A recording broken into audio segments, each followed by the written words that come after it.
during the semester. So, but it's great. I really love teaching it. We talk through a lot of stories. You're going to learn a lot about how to start a business and how to run a small business. So I'm going to share my screen. I have a little presentation prepared.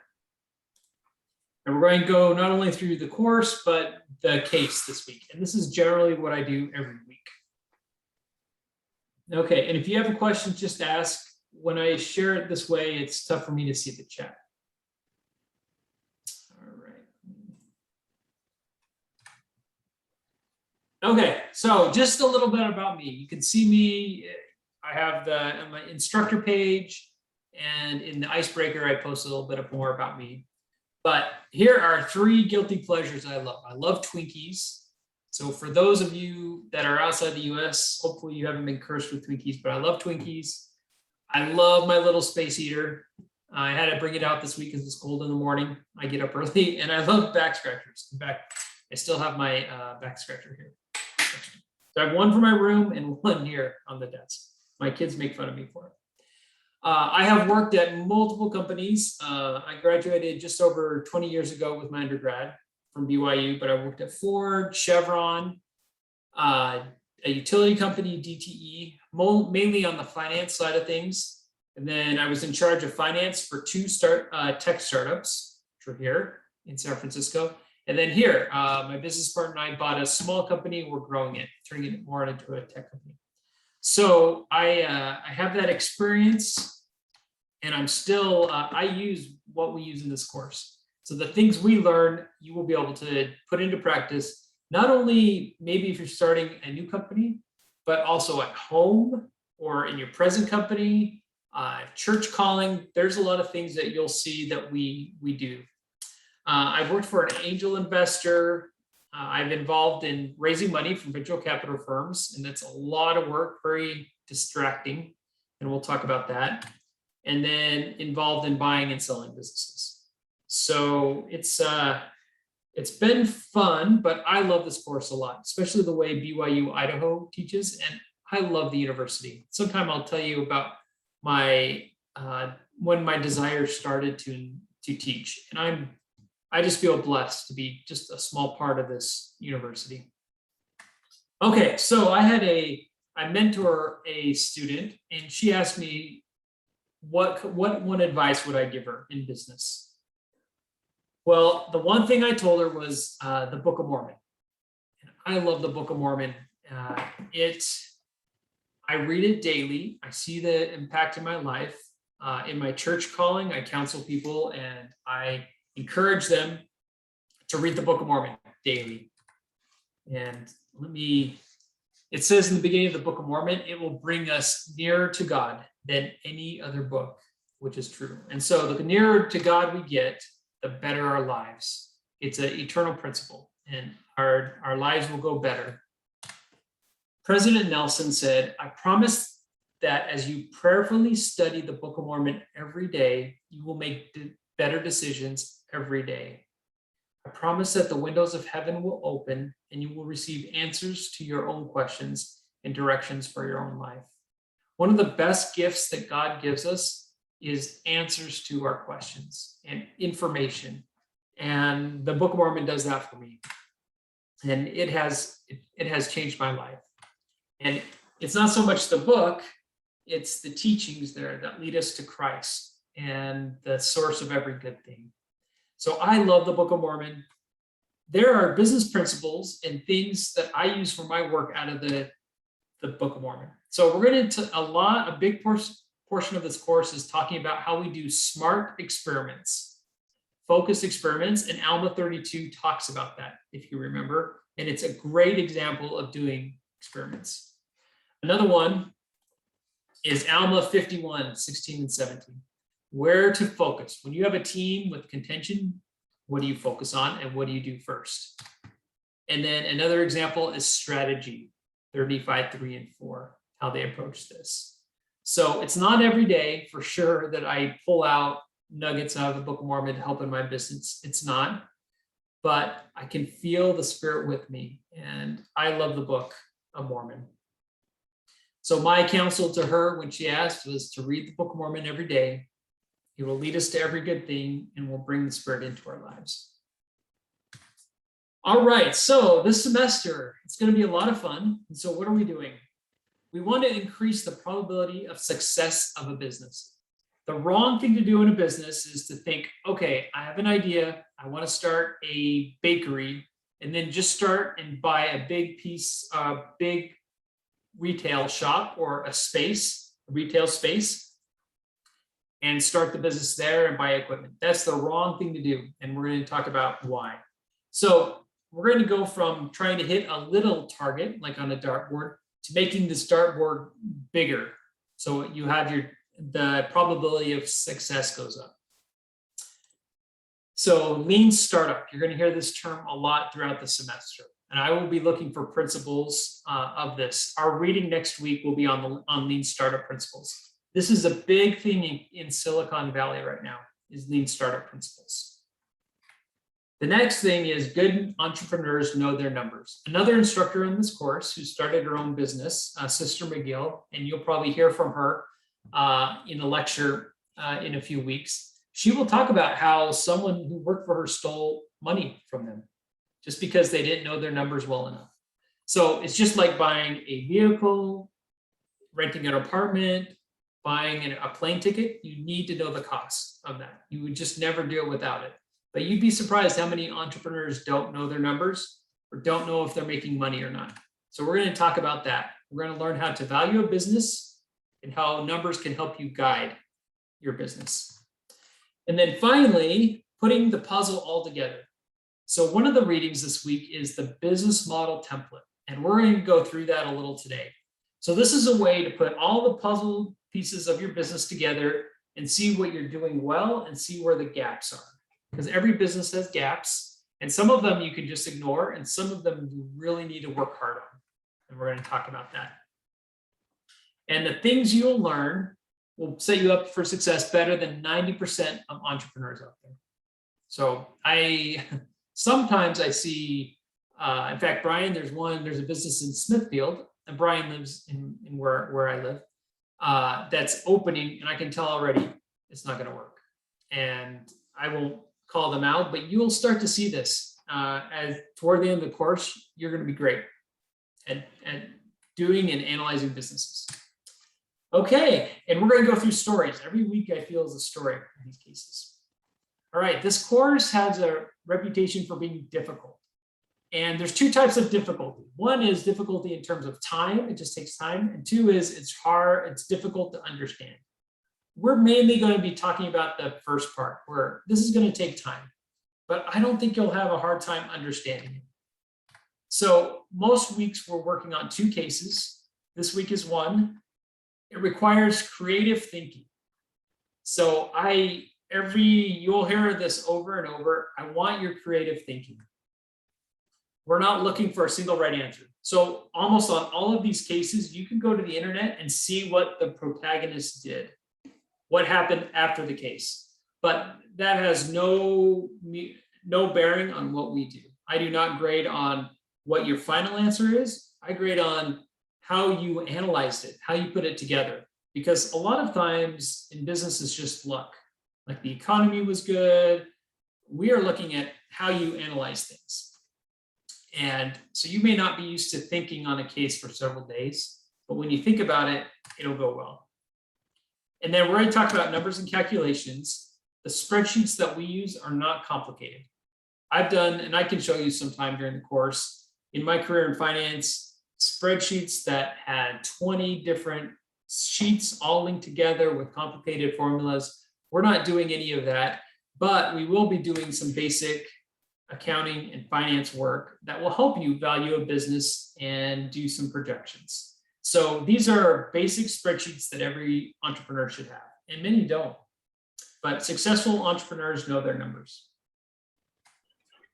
Okay, so what will make you successful? One is put the time in. Know the cases well and write notes, and then complete the business model framework, which I'm going to show you, and I'm going to send you a template with an email with a link to this recording. So hopefully that will help set you up for success. think, again, we talked about creative thinking, and just think about it. And what would you do in the protagonist situation? So with all these cases, I've read them multiple times, but I'm coming in with a blank slate and I'm looking for you to convince me and give good evidence. Learning in your groups. So you'll be in groups this entire course, and every group that I've been part of, or I've seen in this course, it's gone well. And the groups have meshed really well. So I'm not concerned about it. You'll be able to talk about these cases in your groups and learn from each other. And I have a good business partner and I have a good team in my business, and I don't make any decision without them. If there's an entrepreneur just making a decision by themselves, that increases the failure rate substantially. So also provide evidence for your position. And we're going to talk about theories and principles. You will want to use numbers or calculations with nearly every case, especially like this week with Dr. Johns. Some of it is just highlighting a fact or figure from the case to support that you will need to know your numbers. If there is an assignment and your numbers, there's no numbers or calculation or anything like that, then it'll be graded. And then use facts from the case. So, and another thing I want to point out. So there's 1,000 points in this course, and there's lots of just 5-point assignments. So if you miss 1 or 2 assignments or a few, it will not impact you from getting an A. If you just have a bad essay, like we have a couple 50-point essays, if you get a 30 out of 50, you can still get an A in this course. So we have a lot of points in this course, almost 1,000. So don't stress if you miss one or not, because there is no late work accepted in this course. So I'm not too concerned. But let's talk about Dr. Johns.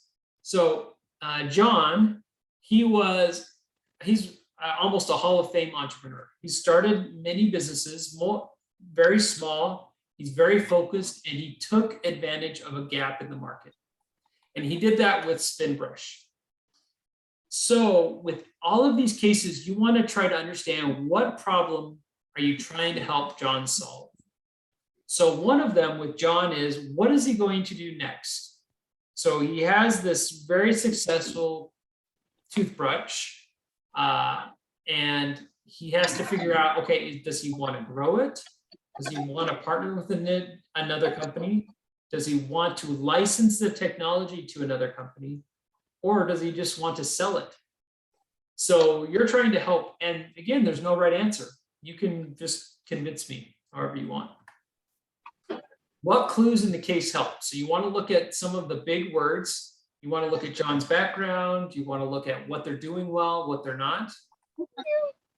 And what would you do? And what evidence support your decision to back it up? And finally, 2 things, the risks. We're going to talk about risks a lot. You should always know the downside of what you're choosing, because every decision has some risk with it. And then how will competitors react? For example, with John, he has a very, he's going up against Procter & Gamble, Gillette, so big companies that have a lot of money that are fierce competitors. So let me show you the business model template. Sharing and share. Hello, Jill. Welcome. Hi, Pamela. Hi. Hey. If for some reason you can't see my screen, let me know. Okay, so this is part of the reading. And this is the business model template, and I'll send it to you. So this is the core. As an entrepreneur is looking at their business, they want to understand the 4 major points. What is the value the customer is getting? What is the go-to-market plan? How are they going to reach those customers in the most cost-efficient way possible? How are they going to set up their operations? How are they going to produce the product or service that they do? And what is their path to profitability? Almost all businesses from the start off losing money, and then they start going up. It's called the cash flow curve. And we will talk about that as well. So these are the four basic parts. And then around that core are these items. The leadership and the team are really important. If you don't have a good leader or a good team, it won't work. And then investors, industry success factors. So industry success factors, in every industry, there is some key success factor that everyone has to do well to be able to compete. And then what are the regulatory, legal, and political risks? So I started to fill out for Dr. John's product. So you can see what I did here. Okay, so let's look at the four.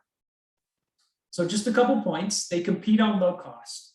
That is, so you either, in a business, you either compete on low cost, like Walmart. If you walk into a Walmart, you know you're going to get low cost generally. And so they work on selling a lot at low cost. Or you compete on differentiation. Like Ferrari, they don't sell their cars cheap. You go in there knowing you're going to pay a lot, but you're going to get something different from any other type of company. Go to market plan. So they skip the middleman. So in retail, there is, when you're selling to customers through a retail like Target or Walmart or something like that, there's usually a distribution system, middlemen. But here they go directly to the retailers, skipping it. They have a unique patented design and they outsource to a Chinese manufacturer instead of insourcing. So outsourcing versus insourcing is a big decision for a business. And then the profit formula, just right off the bat, they have a very attractive profit margins, which we'll see. And then to be able to keep their costs low, they have low cost manufacturing overseas. They have a united focused leadership team, which helps them. So John knows he brought in leaders from past companies he worked with. They're all overqualified and it's a small team. So there's only 9 of them. And so when we look at the investors, and we will see this with some of our cases, investors with a small company can have a huge impact, positively or negatively, often negatively. But in this case, we don't know anything about it. Industry success factors. So when you're selling something at a Walmart or a grocery store, shelf placement is so important. And and the retailer wants to have a good relationship with you. So the placement with large retailers is so important, where on that shelf that goes. And then finally, we don't really know much information about the regulatory, legal, or political. I'm sure there is with healthcare, but the case doesn't tell that. So it helps to put bullet points as you're filling out the case, and this will give you a really good understanding of how the case evolves. All right, so let me share something else. We're going to go to one of the things that students struggle with is some of the financial stuff. So I'm going to show you the valuation. That's one of the things that the case asks. Okay, and I love numbers. So we are going to go through that. And I guarantee you almost all of you will reach out to help, reach out for help with me, and that's fine. I'm happy to do it. Okay, so we're going to talk about Dr. John, his product. So they talk about 6,000 units sold per day with 363 selling days per year. So that's a full year, last 1 or 2 holidays. So he's selling 2.1 or almost 2.2 million toothbrushes. So this is, the units are in thousands here. Then the average price, as the case says, is $6. And so this is how much the revenue is, because he is selling to Walmart, Walmart or other retailers are selling $6 roughly. And he is selling to Walmart and those retailers for $3. So Walmart comes to Dr. John and says, we'll buy it for $3, your toothbrush. We're going to turn around and sell it for $6. So Dr. John gets the $3.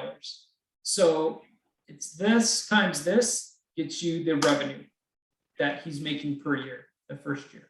So $6.5 million, which is great for the first year of a new product, is wonderful. And then the margin. So this is just, in the case, it says about 50%. So We're going to use that. So the gross profit is 3.2, almost $3.3 million. All right, so that's what we can use to value this. All right, so the case, this is from Exhibit 5A. And you can go back after and see the recording and you can see where I got these numbers. But we want to value it based on the equity market value. So if you go to Google Finance, Yahoo Finance on the internet, you can look up any company and see what their value is. And at this point in time of the case, Colgate was worth $36.6 billion. Procter & Gamble was worth $138.4 billion. And we know what their sales are and we know what their gross margin is. This is all from the case, but you can also, for any company that's publicly traded, they have to share this information. So with the revenue multiple, like Colgate is basically, to get the revenue multiple, this is equity market value divided by sales. So investors are valuing the company at 4 times the annual sales it has for Colgate. So it's just 36.6 divided by 9. And that gives you the revenue multiple. So I did that for every single one of these companies. I'll do another one. This is Procter & Gamble. So I went to Exhibit 5A, got the annual sales, and then I also got the equity market value from Exhibit 5A, and then divided 138 divided by 38. And that gives you 3.6. And this is real world. People do this to value companies every single day. Thousands of Wall Street analysts are doing the same thing we're going to do right now. So they take the average of about 4.3 times. So the valuation, here's the sales or the revenue, is 2.178 there, excuse me, and then the valuation is there. And you know what, I made a mistake. It's not, let me change this. Actually, the revenue is there.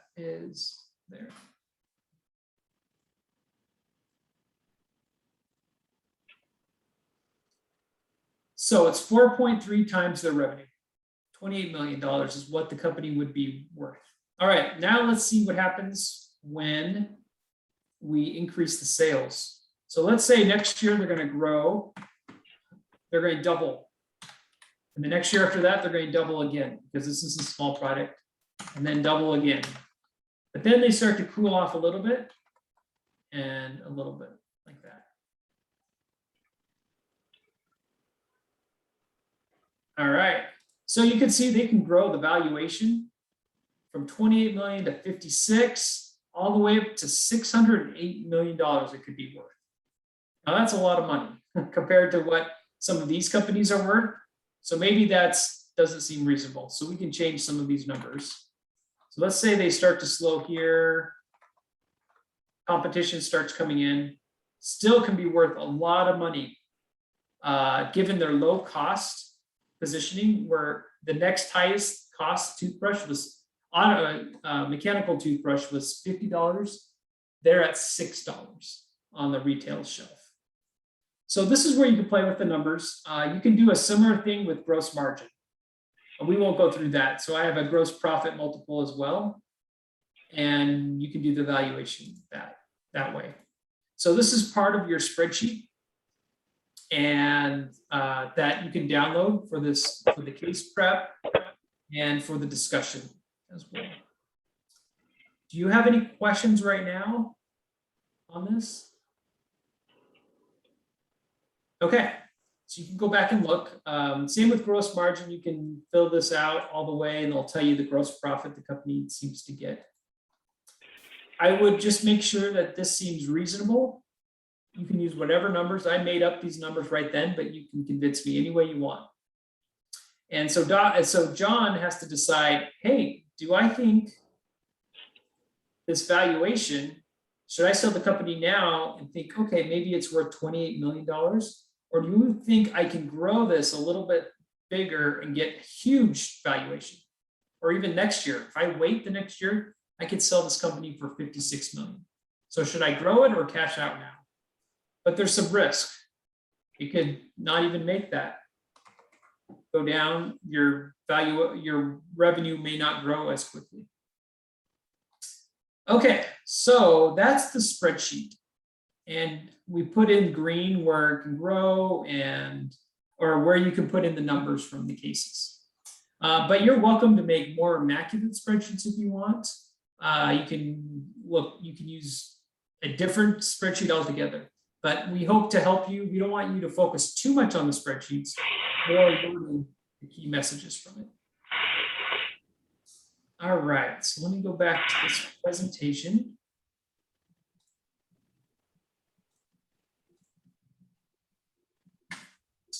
Okay, we're almost done.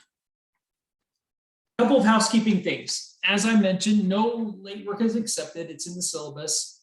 And you can see 2 weeks out what reading is due for next week or the week after.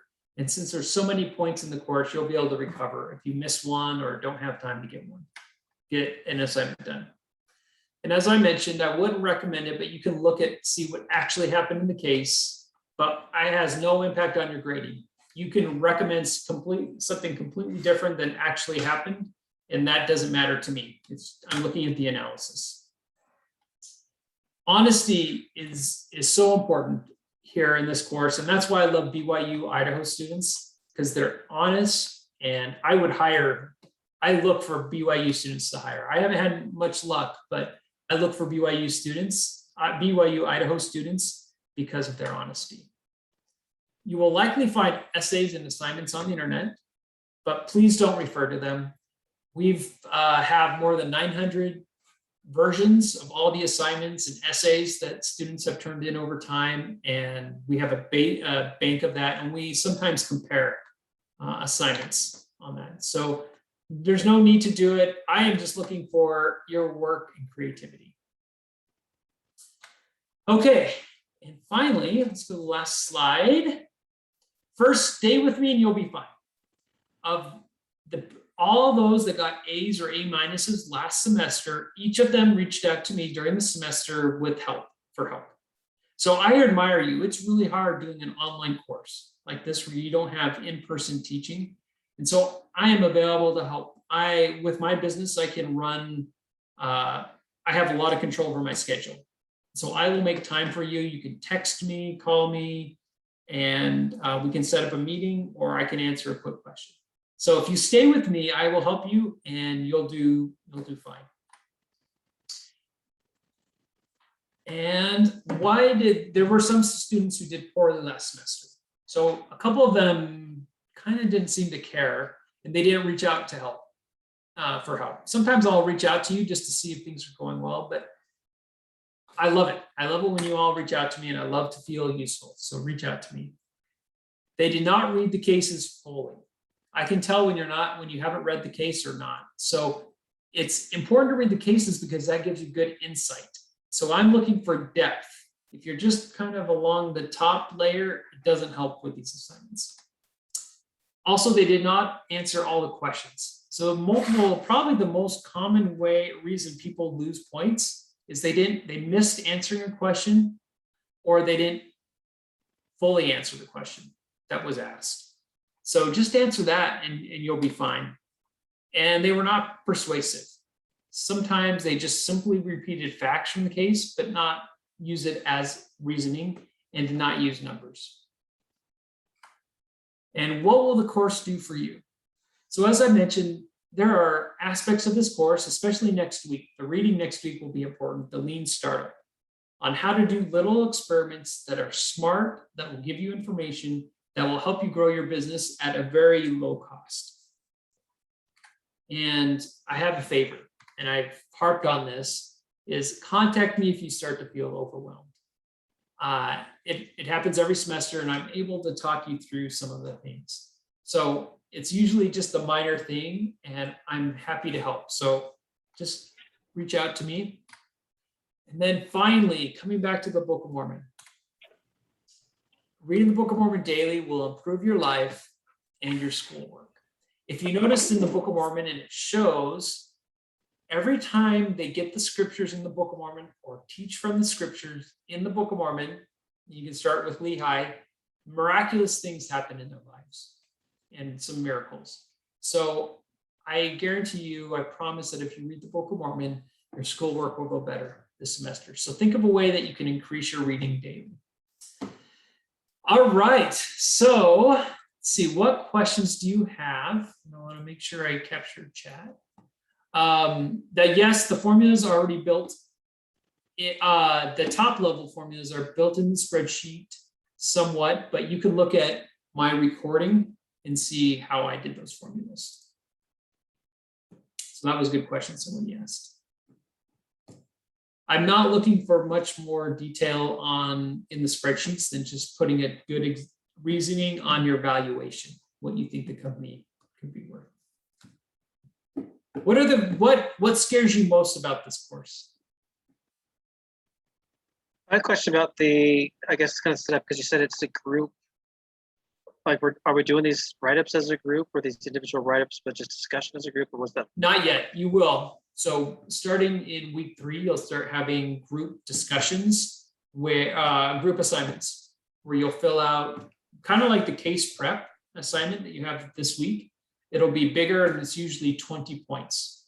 And as a group, you'll come together and you'll talk about it and complete the assignment. And I found that the group discussions usually last about an hour. And so you'll randomly be assigned into groups. Is it the same group the whole semester? Or you just kind of rotate it every is. week? Yep, it is the same group the whole semester.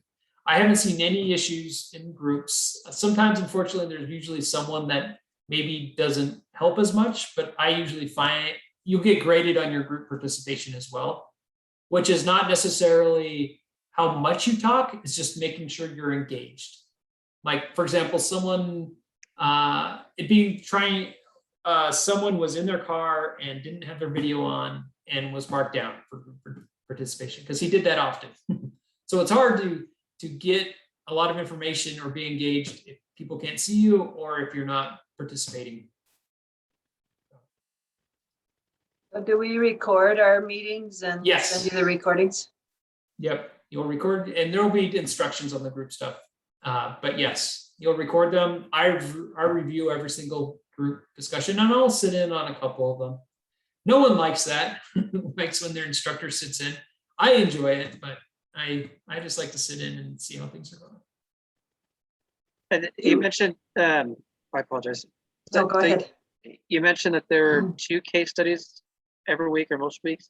Is it like 2 different assignments? Most weeks there are. Yeah. So is that like 2 different write-ups, or are they just kind of work together as one assignments? For example, next week we cover a Dropbox assignment, and that's going to be individual, although you will also comment on others. And then Rent the Runway will be your first case essay. So there will be 2. I recommend that you start early in the week to read them on Monday. Read them just the first time, just go through like a story, and then read them again and really dive into them. I know a lot of people don't do that just because of your time, but that's what I recommend. So do we have, like, is one of the case studies due Wednesday and one Saturday? Or are they? So usually what happens is Wednesday, you will have your case prep assignment, which is 5 points. And then it's usually a page of work, if that. And then on Saturdays, you have your group assignment due by the end of the day to turn in. And does the whole you can do the group, group discussion during the week, Tuesday or Wednesday or Thursday, but this assignment has to be turned in by Saturday. okay, and the whole group turns in an assignment? Yep, just one assignment. Usually groups, what they do is assign someone to do it and then have everyone review it and then turn it in. Although usually what I found is they'll assign one person to do it and then no one reviews it, and then they're upset if they get a poor grade. So the poor person didn't, turned it in and didn't have others review it. Whenever, like all my stuff, so I'm president of my company, I have my employees review big emails and important stuff that goes out before I have to go out all the time. So Yeah. at the group meeting, we're going to cover both case studies. No, usually be one. So usually you'll have an individual case study, like for the case prep. And then you'll have another group case that you'll cover as a group and talk about. Okay, And it'll be fun. The group assignments are fun because you'll be talking about what should we do. So like with Dr. John's products that we're talking, the spin brush, you could be you're not going to cover in a group this week in a discussion, but you could talk about, well, what should we do and use evidence and give thoughts. So most people enjoy the group discussions, although I understand it's easier to work alone, but it's just not the best way to do it in business. okay. These are great questions. Thank you. Anything else? All right. So these principles I use all the time. I use them tomorrow. I look at my numbers every day. We do little experiments every day in my business, which you're going to start learning about next week. So I hope you all have a wonderful semester. And again, reach out to me. You have my information and I'm happy to help. I love it when students reach out. So I hope you One all more have a good evening. question. Oh yeah. Just one more question. Will you do regular meetings throughout the semester or just Yes, like I will every do a week? Or are we meeting. gonna do? I will do a meeting exactly like this, a video discussion every week, usually on Tuesdays. And I will have the recording. So you don't have to attend.